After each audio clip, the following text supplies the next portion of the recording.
નમસ્કાર, હું હર્ષિતી KTV news સાથે નજર કરી આજના મહત્વના સમાચાર પર।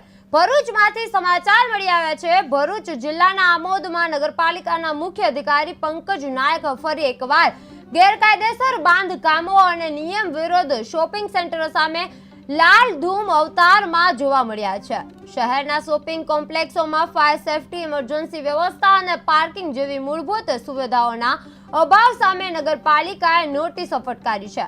પરંતુ નગરજનોમાં સૌથી મોટો સવાલ તો એ છે કે આ નોટિસ બાદ ખરેખર જમીન પર કાર્યવાહી થશે કે ફરી ફાઇલો સુધી જ સીમિત રહેશે।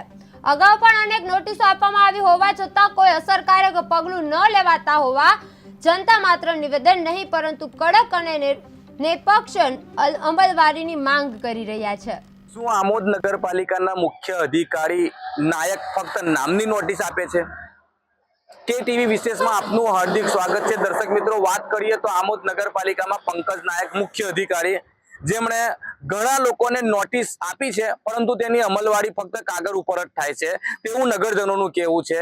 જ્યારે આપણે આજે વાત કરીએ તો નગરપાલિકા દ્વારા આ એક આપણી પાછળ એક શોપિંગ સેન્ટર છે, તે બતાવશે આપણને કેમેરામેન। તેનું જે ત્રીજા માળનું શોપિંગ કામ ચાલુ રહ્યું છે તે કામ અત્યારે ગેરકાયદેસર રીતે ચાલી રહ્યું છે, તેની નગરપાલિકા દ્વારા નોટિસ આપવામાં આવી છે। હાલમાં પણ તેનું કામ અત્યારે ચાલુ જ હતું અને અત્યારે થોડી વાર પહેલા અત્યારે પત્રકારને જોઈને ત્યાંથી લગભગ 3-4 લોકો જે હતા તે નીચે ઉતરીને ચાલ્યા ગયા છે।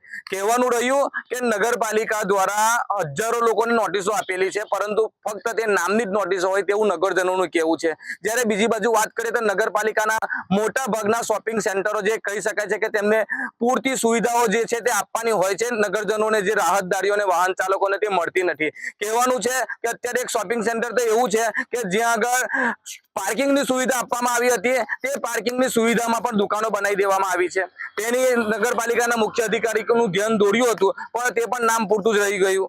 પત્રકારો વારંવાર આ પંકજ નાયકનું ધ્યાન દોરે છે પરંતુ તે પૂરતું ધ્યાન દોરે છે અને નોટિસ આપીને છટકબારી કરી લે છે। હવે તે ક્યારે અને કેવી રીતે છટકબારી કરી લે તે તો હવે જોવાનું રહ્યું, કારણ કે દૂર સુધી આપણે વાત કરીએ તો ઘણા બધા શોપિંગો એવા છે કે જે ગેરકાયદેસર બાંધકામ થઈ ગયું છે, જેની ઉપર અત્યારે કેટલાક શોપિંગોના માલિકોને નગરપાલિકા દ્વારા નોટિસ તો આપવામાં આવી હતી પરંતુ તેની અત્યારે કોઈ પણ જાતની અમલવારી કરવામાં આવતી નથી। જ્યારે બીજી બાજુ સફાઈ અભિયાન અંતર્ગત પણ ઘણા બધા લોકોને નોટિસો આપવામાં આવે છે પરંતુ તેની પણ અમલવારી ફક્ત કાગળ ઉપર જ થાય છે।